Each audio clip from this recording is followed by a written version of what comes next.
This is The Clash, where the real world clashes with a true Christian worldview. Join former professional wrestler Chris Whaley, known as the Masked Saint, who is an author, pastor, and teacher that brings his wrestling skills into the squared circle and tackles real-life issues. Along with Jeff Dixon, best-selling author, internationally known teacher, leader, and pastor who is not afraid to tackle the tough issues of the world we live in. Together they form a tag team of wisdom in The Clash.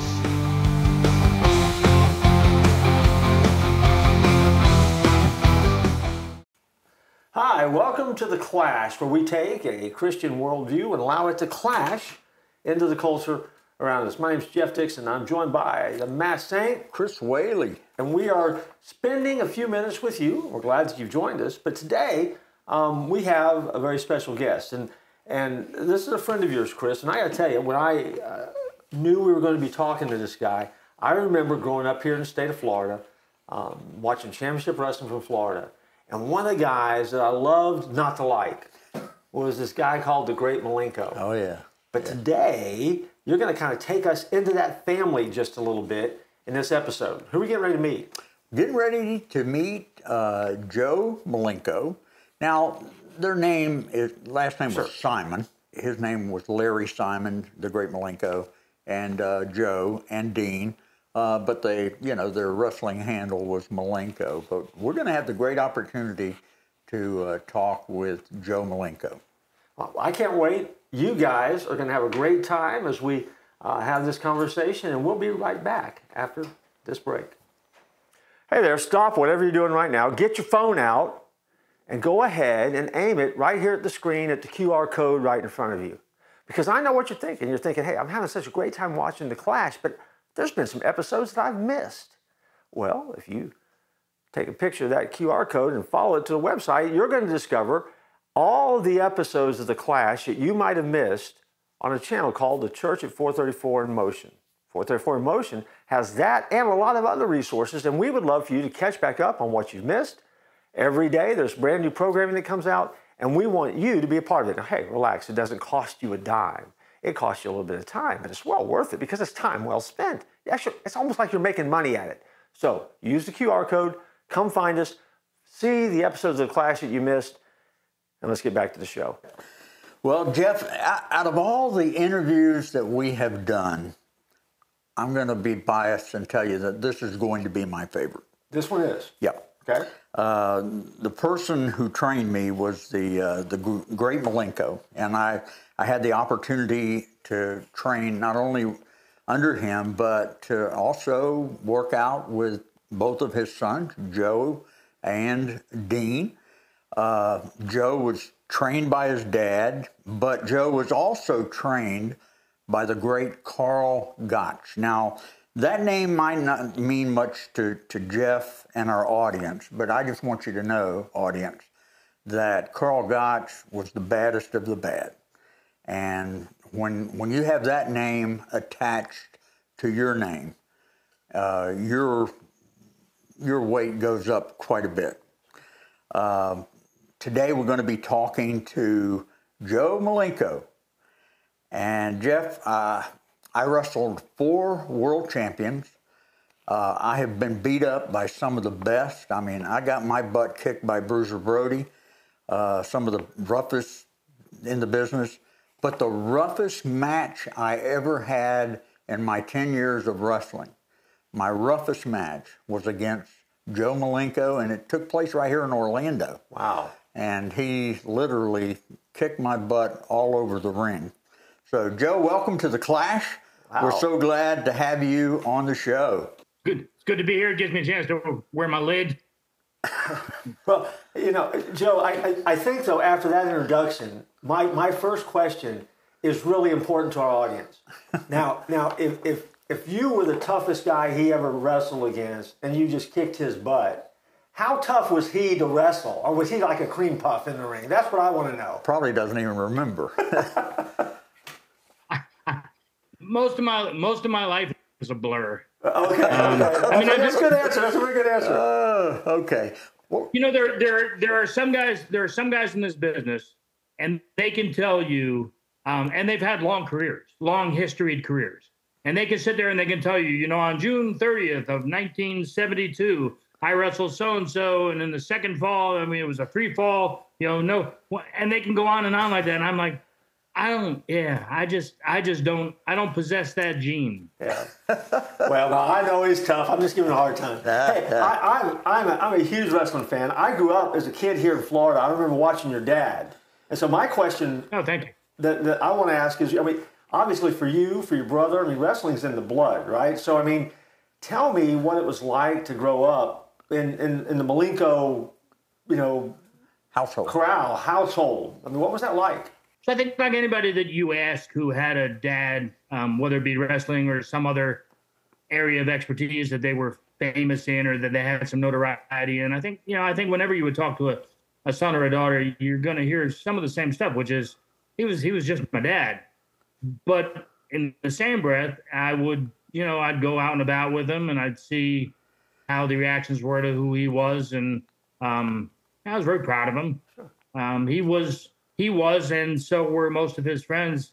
You know, it's the traditional, I'll do the air quotes, you know, they were bigger than life. Yeah. You know, my dad was bigger than life. They were characters beyond characters. You can't even make half of the stuff up that they portrayed or especially in this community, because it was such a hotbed for professional wrestling. The whole Florida territory was, Tampa in particular. I mean, these are things that we all talk about constantly, and we'll talk about them until each of us are gone. And that is, the Fort Homer Hesley Armory was the Madison Square Garden of the South. It was amazing. It was hot. It was smoky. It was still segregated, you know, until one point. It was a part of everyday life here in Tampa and a part of everyday life here in Florida, especially when the territory was hot back in the 60s. Yeah. When you got to the point where you were ready to start a wrestling career, obviously, obviously you grew up in it. So what was it like then, having a famous dad, but then also trying to make your own name in a sport industry, entertainment field? I mean, what was it easy, hard? I mean, how'd that work for you that might be different than others? Well, it was really different for me because I've always been a bit of a, you know, an enigma, which sounds a lot like enema, but it's not the same. And it's good to make sure you make a difference there. That's good. Yeah, and I can take it in 15 different directions from here, but I'm supposed to do it. Although some of my matches were the anyway. So I never really wanted the business. It was just sort of a natural progression for me. I knew, so my dad from early on always told me, he says, look, you know, make sure you get something steady behind you. This business is a tough business. Most of the guys that he knew growing up ended up, you know, almost penniless or, you know, in desperate need. I witnessed that for years with people who they'd be on top of the world and they'd end up with nothing. Yeah. Because it's a rough business in many regards. And, you know, we could spend 2 hours on that. Yeah. But I never really wanted the business until I started in it and I started understanding what it was about and how if you did things right, you could, and it's a control thing. You can control the crowd, and that's a big high. So, you know, from the first time you get in the ring, you get a bunch of people out there and they start yelling and screaming, and you're part of the whole storyline. It's very enticing and pulls you in, and you know, eventually I'm like, okay, well, I'll do this.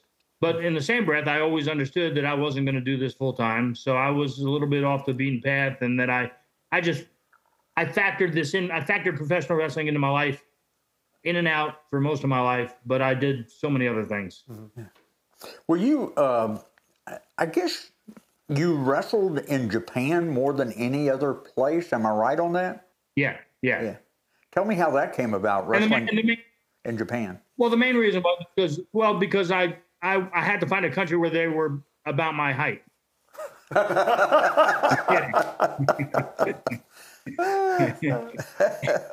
and they already had shot the Wizard of Oz. So I I didn't make the whole lollipop thing. You began in the Universal Wrestling Federation. One of the most, I'm sure, one of the most well-known matches in the UWF was your tag match with Super Tiger, where you faced the team of Yoshiaki Fujiwara and Osamu Kido. Is that right? Yeah. Yeah. Yeah. I mean, all very well-known guys in Japan, and guys who were just amazing. You know, all of them amazing ring generals. Right. You know, amazing performers on multiple levels. And that was part of the thing. You know, the draw for me was multiple pieces, but two in particular. One is I knew that when I went to Japan, I was always going to have a vast pool of talent to participate in. And, you know, it's that old, you know, steel sharpens steel sort of, or iron sharpens iron, whatever the heck that is. It was that whole mentality. If you're out there with the best of the best, then unless you're just not in it at all, you're going to get better. Yeah. And so there was no better place to do that in Japan. And people would say, well, you know, didn't you want to wrestle the guys here in the States? Well, that was the funny piece, because they were all going over there. Yeah. So I had the chance to wrestle. I had the chance to wrestle all the guys in Japan who were phenomenal athletes and performers. But I also had the chance to wrestle all the guys who were here, who were considered anybody, or, you know, everybody and anybody. They all came to Japan. Right. So you had the best of everything over there. So that was the first thing. And the second thing was money. Right. I mean, the money was good in Japan. And unlike a lot of things here in the States, you go to Japan, they tell you what you're going to make. You'd wrestle, you'd bust your butt, they'd take good care of you, and at the end, they'd hand you every dollar they promised you. Right. Really big difference than here in the States, where even my dad stiffed me. He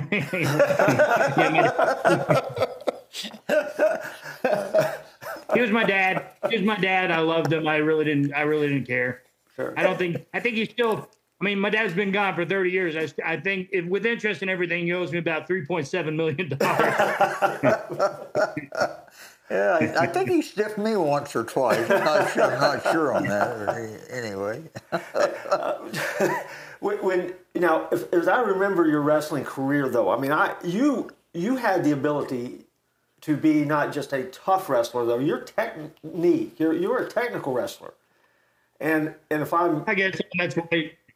Yeah, so when you have that kind of skill set, and let's say you're stepping in the ring against somebody who played middle linebacker for a football team that's just trying to make a buck or extend a career somehow, how do you work against somebody that has not that same skill set that you do? How can you create those moments? Well, sometimes you don't. Okay. I mean, sometimes it turns out, you know, you have an enema match. It's not. but if you're able to, look, if you're a good hand, if you know, they used to call guys who could get in there and do a job, you know, and do the job the right way. You know, you were a carpenter. You were able to build something right in the ring. Okay. And you could do that with anybody. And if you were really great, they also used to always say, you know, you could give the right guy a broomstick and he'd have a match, right? So the biggest thing was to get in there and know your stuff and be able to apply your trade no matter who you were up in there against, and to accommodate that person's fancy word, armamentarium of moves, and, you know, to be able to work with whoever. And if you did that, you were a great hand.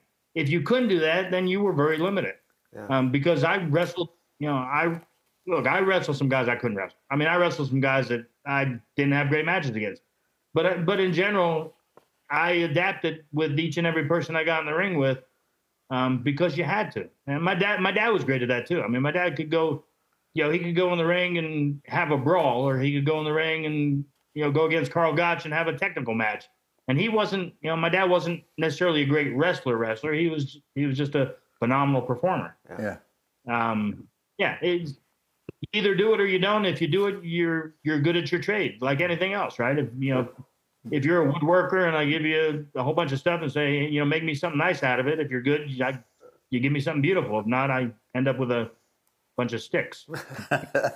You got to work with Dean in All Japan Pro Wrestling, right? Yeah. Was it fun working with your brother in Japan? No, it was terrible. It was terrible. He hadn't showered for about a week, and then kidding. You guys are too easy. No, but my brother was great, and actually my brother became really great. Yeah. So it was good. Baba put it together. Gave us a little bit of a push for that particular day, that particular event. Kind of set the tone for some things. We have a few matches that sit out there as the matches that people remember, and that's one of them. Yeah. And it's because we very very much similarity in our styles. And we're brothers, so it's natural that we fight. We're just getting paid to do this. Well, it's more fun to get paid fighting your brother, right, than just fighting for free, right? Yeah. But, yeah. Well, Joe, we're gonna take a quick break, pay a couple bills here. We're gonna come back after the break and keep talking and having this conversation. So everybody stay with us. We'll be right back, and we'll continue our conversation after this. Hi, Jeff Dixon. You might recognize me from The Clash, but that's not what I want to talk to you about. I want to invite you to visit a website. It's touchandchange.net. Touchandchange.net. That is the website for the ministry of the church at 434, where I am the pastor. Chris Whaley is one of our pastors on staff. And so while you're familiar with us, you may not be familiar with some of the resources that we have to offer that we think will help you in your journey of faith. And you can find all sorts of stuff there with brand new programming that's released every night at 7 o'clock. And you can join us for worship live each and every Sunday morning at 9 or 11:15. Or you can watch streaming reruns of those worship services. And you can go back all the way back to when I had dark hair. And so we would love for you to come and join us and be a part of the journey of faith with us at the church at 434 at touchandchange.net. Hey, welcome back. We're glad to have you. We're talking to Joe Malenko, one of my favorites in wrestling. Joe, you made an appearance in WCW in '92. I think you and Dean faced Nikita Koloff and Ricky Steamboat. Yeah. But your career was not very long in WCW, right?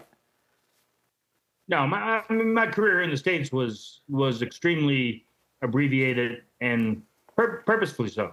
I was doing, when I would come back, so I'd go to Japan and I'd wrestle, but when I came back here, I had another job. I mean, I was a pharmacist. I was, for the last 30 years, I've been focused in on cancer care, so oncology. And, I've developed some real estate. I did some movie stuff. I mean, I've been involved in a ton of different things. And so, I got to bring one other, ECW. You did some work for ECW. Matter of fact, a little bit. I watched on YouTube a match with Joe and Dean against Sabu and the Tasmaniac. And really? Yeah. They were awesome together. I think his last match was against Greg Valentine, but that wasn't his last match because he wrestled several more times and all. But I digress. I'll let you jump in there. Well, you just mentioned though all the other stuff that you've done besides wrestling, and when we have these conversations, I mean we're interested in knowing what you're doing today, what that's like, how you started doing that. I mean, what is life for a pro wrestler like when you're not pro wrestling, I guess. Well, that's what I was saying before, was that I was a strange duck in the business because wrestling was just a piece of me. And it was a big piece. I mean, it was something that I really enjoyed, and there's nothing better than prancing around in front of tens of thousands of people and getting a reaction out of them. But I've done a lot of different things. Pharmacy and the medical side of things has been my mainstay. I've had a couple companies that do. They're called medical and communications companies. We help pharmaceutical companies kind of develop their messaging for healthcare professionals. And then, So I had one, sold it, have another one that's been running for about 25 years. And I've just been involved in so many other things. I could never focus in on any one thing. And much to the dismay of my family and my daughters, who didn't see me much when I was younger because I thought I had to do 50 things to make ends meet, right? Yeah. Typical story. And young dads do that, right? I mean, that's what happens, Yeah. Yeah. Then later on, you kind of catch yourself and you realize that, maybe some of what I was striving for wasn't that important. Sure. So you try and make up some time as best you can. What about your journey of faith, Joe? Tell us about your faith. I mean, I've always look. I'm Jewish. I have, over the last few years, I guess you could classify me more as a secular Jew, right? I'm not a practicing Jew. I have a lot of Christian friends, and through the years, obviously, as a Jew, you get proselytized to quite frequently, and you see a lot of things going on around you, and you just kind of push back. And then there was a moment, and I remember exactly where it was. I was poolside. I was having some problems at home. I was living in a little hotel. I was poolside. And a friend of mine, good friend of mine and his wife, they had told me about a guy who was a Jew who was a believer in Christ. And so I got his number and I talked to him. And I had this moment where I called him, we talked through things, and I began to understand that I needed to start to explore my faith and my journey to Christ and to the Father. What really helped me was an understanding that I started to relate God the Father to my heavenly Father to my earthly father. And I'll give you a prime example that really kind of set a tone for me. Everybody would say to me, do you pray? And I say, well, I feel awkward praying because aren't I saying something to an omniscient God, and doesn't he already know what I'm going to say? Doesn't he already understand me? Doesn't he already know before I even say it? Doesn't he know about me more than I even know about myself? And so isn't it sort of foolish or fruitless to have a discussion with my heavenly Father?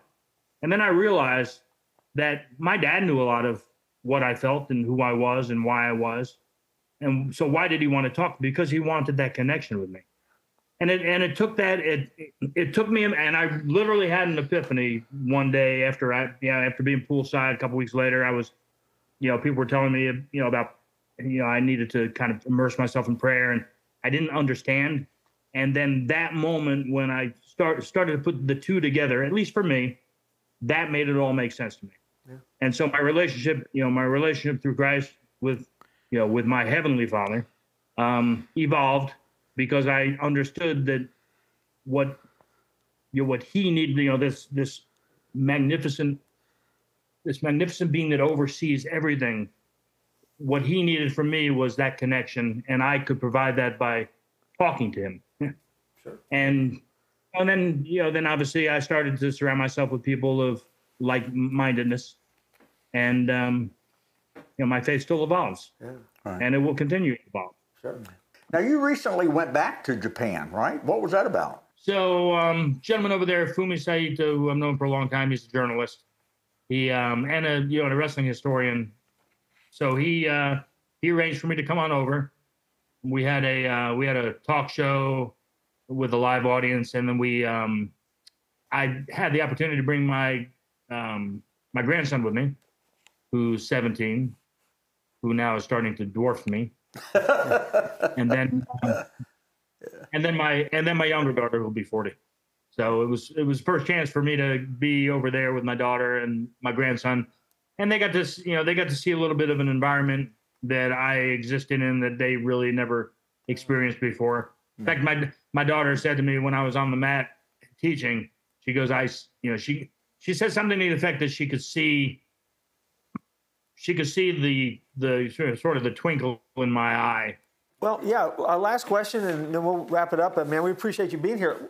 As you share with our audience, I mean, you know, I mean, again, you've had a career where you've been involved not only in pro wrestling, but also, I mean, you're involved in the healthcare industry. You're working to better the lives of people. You know, any words of wisdom that you would give to someone that's listening, and just, you know, if you could just, you know, coach them up a little bit of how to live a life worth living, what would you say to them? I mean, ideally, it's finding your passion. And if you can make it, if it involves you needing to make a dollar, if you can make a dollar within the within the thick of things, also enjoying what's passionate to you, you know, what you have passion for, you've won.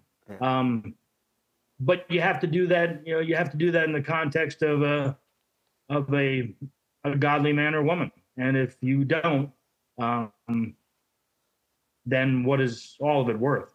And that also entails, for me, you know, it is the golden rule, right? And we've just lost so much sight of that. You know, if everybody would just wake up and each and every day and say, you know, I'm going to treat people as I would want to be treated. If I would deal with people in a civil and courteous and kind way. That was the thing about my dad. I mean, you know, he had his moments where he had a hell of a temper, but he was a civil man. He was a courteous man. He was a very kind man. I wish we could get all that back. So, you know, if I have anything to offer to anybody, it's, you know, live your life like that. You know, be kind, be civil, be courteous, be considerate of others, and you know, to set your life course, do it in a way in which you can survive, but you know, you're doing something that you have a passion for. If you do all that, it's sort of the magic formula, right? It's not that.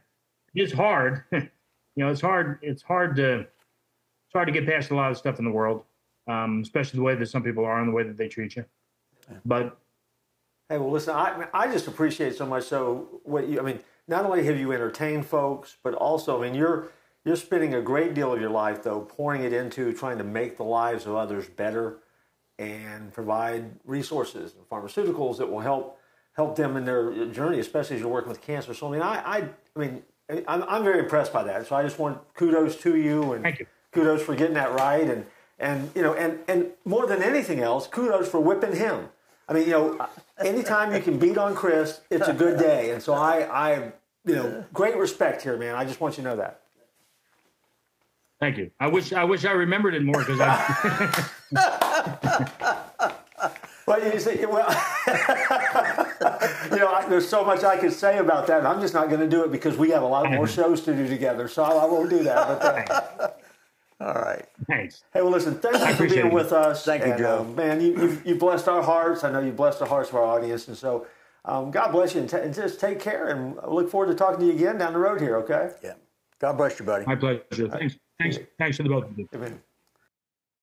You know, that interview was fun. Chris, I mean, I thank you so much for making that connection for all of us. As I told him at the end, I'm just so impressed about his life just beyond wrestling even. I mean, that he really is, he's investing his life and doing something that kind of counts and trying to help others. And so I think that speaks a lot for him, a lot for those family values that he grew up with and stuff like that. So, I mean, I hope you guys had a good time, enjoyed it. I had a great time. Yeah. I mean, anything you want to say to our folks as we get ready to wrap up? No, I just, you know, brought back a lot of memories. He may not remember the beating, but I remember it very well. He may have been being kind, you know. He may.